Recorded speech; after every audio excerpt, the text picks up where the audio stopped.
देखिए, आप जिस कुर्सी पर हैं उस कुर्सी पर बैठने की तैयारी कर रहे हैं सन ऑफ मल्ला। आप जान गए ना मुकेश सैनी जी की मैं बात कर रही हूं। अभी बस कुछ सेकंड पहले वो हमारे साथ जुड़े हुए थे, उन्होंने कहा अगला उप मुख्यमंत्री मैं हूं। लोकतंत्र की यही खूबसूरती और विशेषता है कि कोई भी कुर्सी पर पहुंच सकता है, बैठ सकता है। यही तो लोकतंत्र की खूबसूरती है।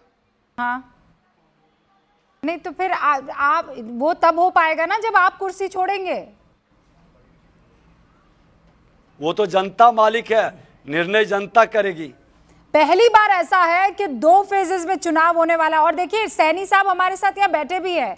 आप दोनों की अगर अनुमति हो तो ये उप मुख्यमंत्री 2 बातचीत करवा दूं मैं। एक जो उप मुख्यमंत्री, एक जो सपना पाले बैठे हैं। देखिए जो सपना देखता है और सपना को साकार करने के लिए कर्म करता है, वह असंभव नहीं संभव है। और साहनी जी भी मित्रवत हम लोग रहे हैं एक साथ मंत्रिमंडल में, हम विधानसभा अध्यक्ष थे। बिहार और बिहारियों का सम्मान बढ़ाने का हम सब की जिम्मेवारी है, पक्ष हो या प्रतिपक्ष हो। हर बिहारी गौरवान्वित हो, ये हम सब की जिम्मेवारी है। तो विजय जी, आप देखिए सैनी साहब यहाँ स्क्रीन पर है, न्यूज़ 18 इंडिया पर आप दोनों का चेहरा चमक रहा है। तो सैनी साहब को आप बुला दीजिए, वो भी बिहारी, आप भी बिहारी, दोनों हो जाइए विपक्ष पर भारी। ये बिल्कुल नहीं होने वाला है। रूबिका जी, ये बहुत अच्छा है कि सामने में बुला के और ऑफर करवा रहे हैं। ये सही नहीं है।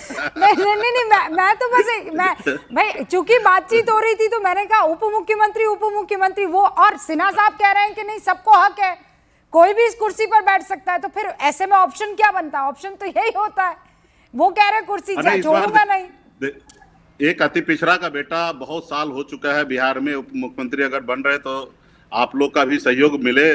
और एक मल्ला का बेटा जो भगवान श्री राम को पार लगाए थे, और प्रभु राम ने हम लोगों से एग्रीमेंट किया था हमारे पूर्वज से कि आने वाले समय में आपको हम लोग पार लगाएंगे। तो हमारे भाजपा के मित्र साथी हैं, ये प्रभु राम का जो एग्रीमेंट है इस बार वो लोग ही पूरा करा दे, हम लोग का सरकार बना दे, हम लोग कुर्सी पे बैठाए। मुकेश सैनी साहब, बहुत बहुत शुक्रिया हमसे बातचीत करने के लिए। यहाँ पर सिन्हा साहब भी मौजूद है। सिन्हा साहब, आपने सुना क्या कह रहे थे मुकेश सैनी, लेकिन अब बड़ा सवाल इस बात को लेकर आ जाता है कि आपका चेहरा कौन है। देखिए, मैं बता दूं कि अति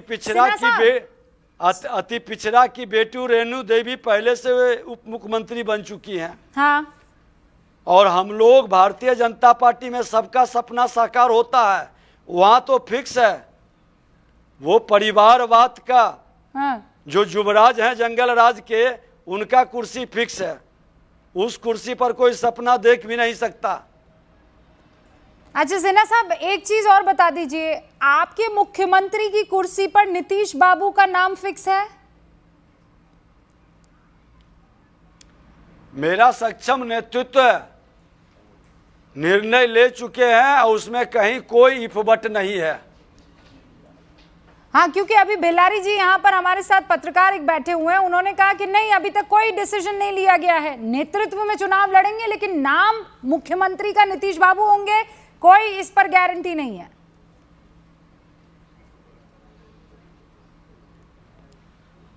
देखिए, अपने सबकी सोच है, लेकिन हमारा नेतृत्व जो कहता है वो करता है।